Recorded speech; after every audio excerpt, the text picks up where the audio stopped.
Hello, and good evening. Welcome back to Song of Horror. We're starting episode 5, The Horror in the Song.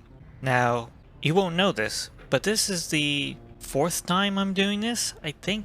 I played it, I died, lost all my characters, replayed it, then this recording didn't happen. So if it looks like I know exactly what I'm doing, it's because I do. Oh, I press continue.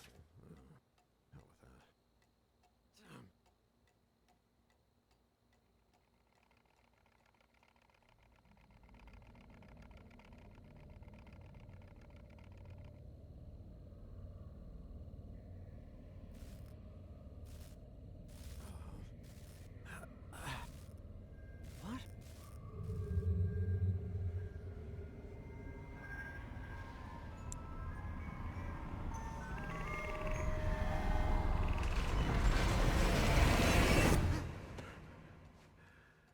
That place, that melody. God, I need to find something. There must be something here.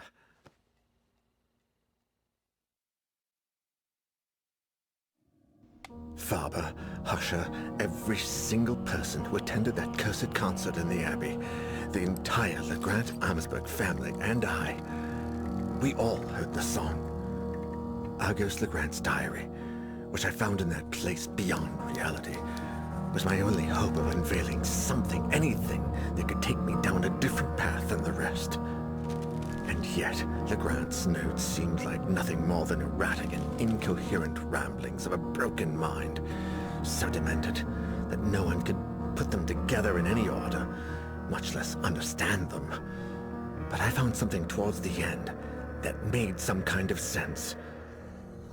Although, I wish I hadn't. It's all over. Just a moment ago, like every night, the song was invading my dreams, grating incessantly. I woke up, soaked in sweat, and veiled by the shadows. Natalie was sleeping, but I was not. This time, it had to stop. I was hell-bent on destroying the source of that awful song. I went down to the basement and tore down the same wall I built myself. With each blow, I cursed the moment I decided to bring that melody into my home. I couldn't take it any longer. There she was, behind the wall. My wife, huddled in a corner, holding Elaine in her arms. I froze. If Natalie was there, what kind of diabolical creature was sleeping by my side? Monsters. All of them. My beloved Elaine, Natalie. The monsters had locked them away and wanted to take Ariadne. They wanted to take my baby. I grasped the mallet, determined to do whatever it took. I would not allow those fiends to take my daughter, not without a fight. They would rue the day they tried to harm my family. Rue the day. I would kill the monsters and the black figure and find my little girl. I followed them throughout the house. Every room was shrouded in darkness. There was something unnatural in the air. The melody had transformed into a choir of blood-curdling howls. But I finally cornered them in the bedroom, where I finished them off. I drew blood, and it flowed like a well from the grotesque black figures while they screamed and writhed, the vile, deceitful fiends. And then I went back to the basement, and there was nobody there. Natalie and Elaine had disappeared. No,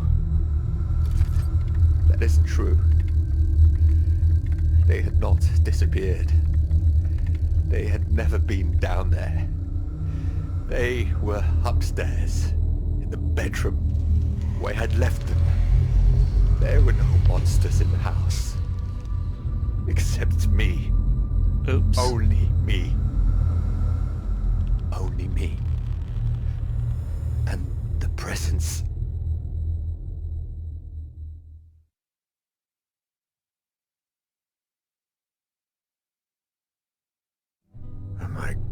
God.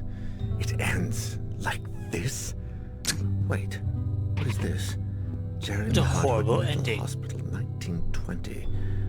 Psychiatric analysis and treatment of patient Ariadne Legrand Amsberg. Dr. Berenice Prestegard. Oh Christ, I can barely stand up. I really need help with this.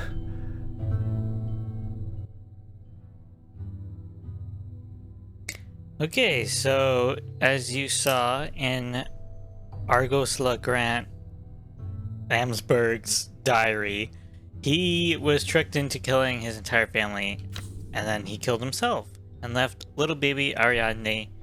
I can never say her name right. Ariadne. Left her behind. So we know that he or Ariadne was sent to this Jeremy, I think, Hartwood mental hospital, and this doctor was treating her. So we're gonna send Lidia.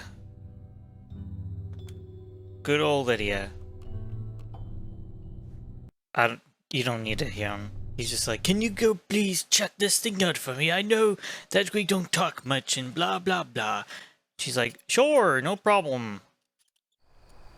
The building didn't load properly again. There it is. Okay.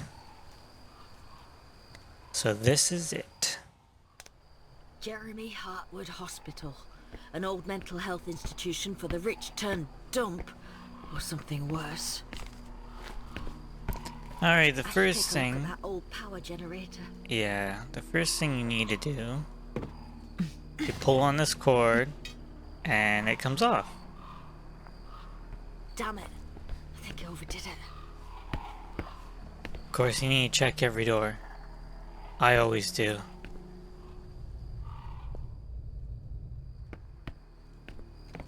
I still might die.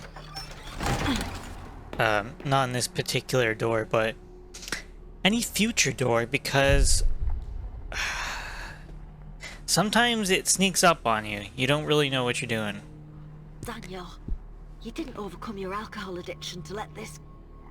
Oh, cut her off. You need to turn on the power. So in order to do that, first, I'm just gonna examine the hidey spots, because when you examine them, they get marked on your map. There is this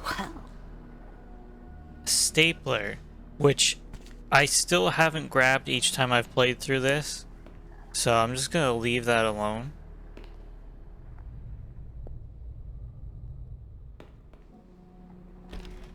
I guess I need to show what I've done. Everywhere is blocked off. So we continue on.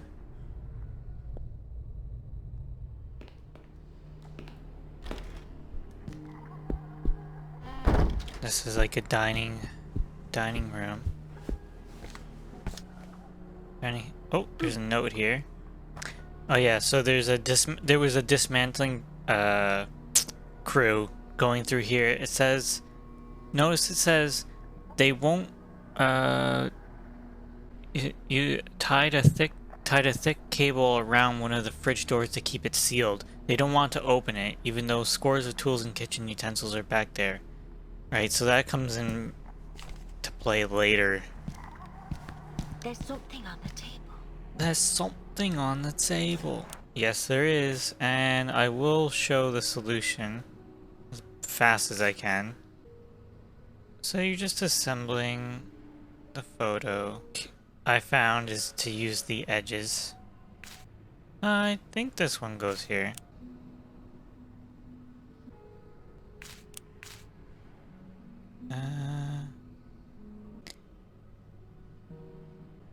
Up here.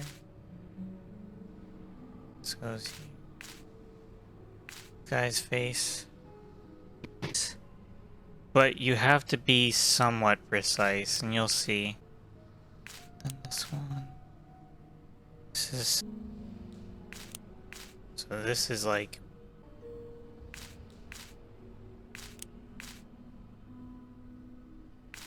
There you go. Okay, an old photograph. A black and white photograph torn to pieces and put back together. Now, if you notice the note at the top, it says, from highest to lowest, the 7 numbers are in the photo. So, apparently, from what I can gather, because this is the one I had to look up, oh wait, I kind of had to look up two solutions.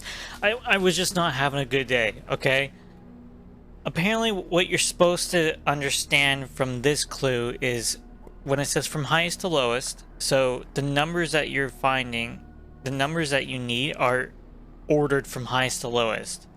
And apparently, when it says the 7 numbers are in the photo, you're supposed to realize that the first number is 7. You're just supposed to realize that. Because if you look at the little drawings around the text here, there's 1, 2, 3, 4 at the top, 5, and 6. That's 6 drawings. And you think to yourself, it says 7 numbers, but there's only 6 drawings. So what's the 7th number? I don't know how you're supposed to kind of just figure that out, but it's 7.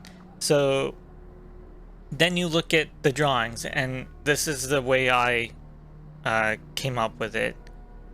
I was so close to having the solution, I just needed like confirmation. So it's like how many people are standing, it's 4, and then how many in black shirts, 1, white shirts, 6, mustache, there's 3 mustaches, that guy in the corner has 1, and then there's 2 guys on the opposite side, so that's 3. Sitting people, 3. Glasses, you think, oh, I see 2 people wearing glasses. You'd be correct, except the guy in the center has a pair of glasses in his pocket. Okay? Now, I would have never figured that out. I already know I would have never figured it out because when I saw that, I thought it was a pendant.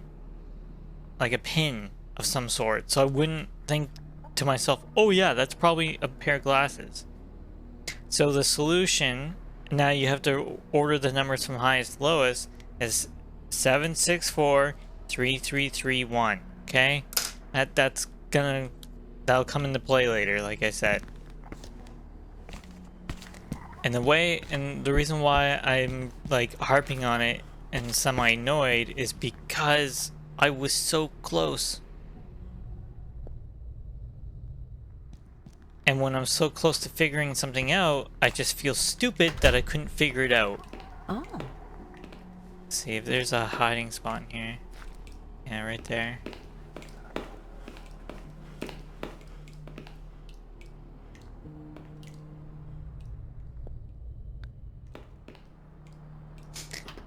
So, I'm just retracing my steps. You make your way all the way back here. It's all clear so far. And this is a dead end. Tinned goods. There's a collectible here. Ariadne's lost drawings. Collectible item. It's not a good memory.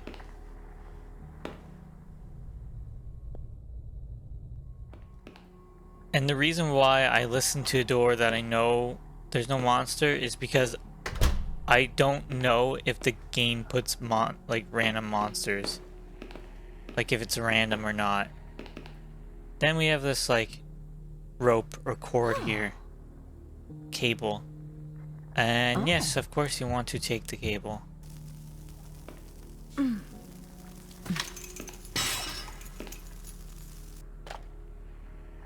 And what do we need a cable for? Well, you can combine it with the handle. Right. Right. Oh no.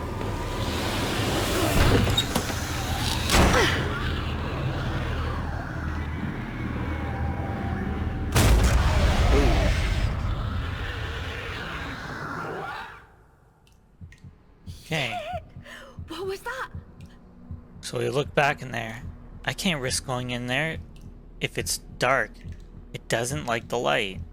And then we could potentially use something there. Oh shit. What's that? Are those voices? I don't know what to do with this little spirit. Leave me alone. Okay, so we make our way back outside. Straight to the generator. Use the handle. Pull on it a few times and boom! It's a start. Now on to the next. It's a start. Okay. On this, like, control panel here, you can now divert the power. So we want to go to security, which is over this way.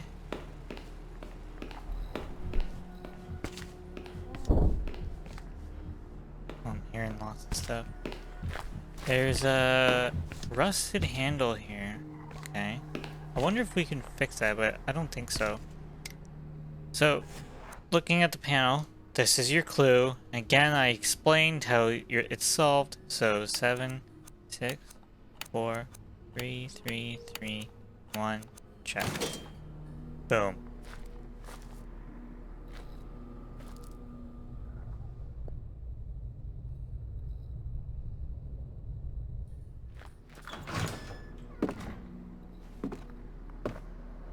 I see some notes there. Let's have a look. Ah, Dr. Baroness Prestigard. It's a good start. Today's session with Ariadne was, by far, the most productive to date. Not because of the conversation we had, for her mind continues to adhere to the usual extravagant patterns, but because today she asked to get her things back, which led me to a surprising discovery.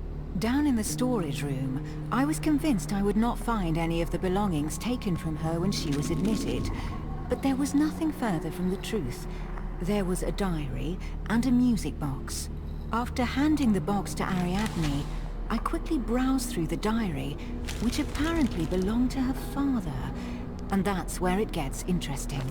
After years of researching paranormal phenomena, Argus Legrand's investigation led him to the Abbey of St. Cecilia, where a cursed concert had supposedly taken place. After spending a considerable amount of money, he got his hands on the only remaining sheet music from the concert and convinced an acclaimed musician to play the music one more time. The new cursed concert would take place on a steamer that would sail down the Rhine a few weeks later, and both Legrand and his assistants would be there to contemplate the true effects of the song. After the concert, the tycoon wrote the following in his diary. Those ignorant, illiterate fools. I can only laugh at their curse and their stupidity.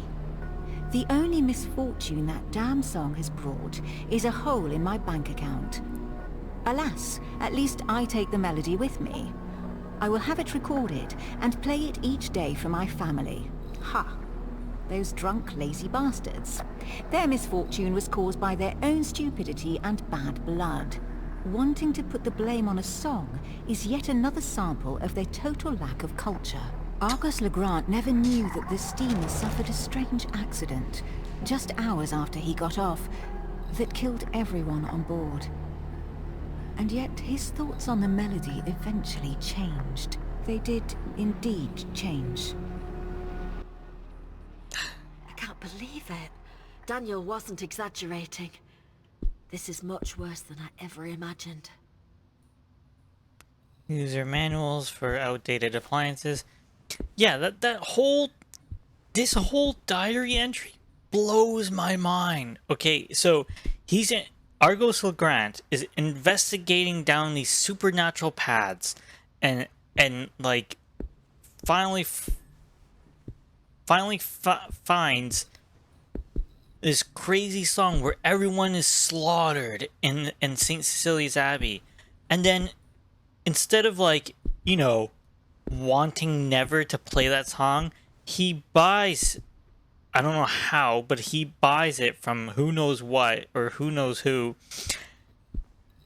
and plays it on a steamer as for a new concert to study it, and after nothing like happens immediately, he calls everyone an idiot and uncultured, and they died because of bad blood. Like, what? And then it's like, this cursed song is not cursed, even though I've been following supernatural phenomena my entire life for years at this point at least.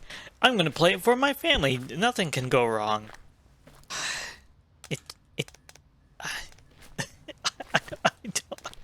I don't quite understand it. And with that being said, I thank you for watching, and I'll see you next time.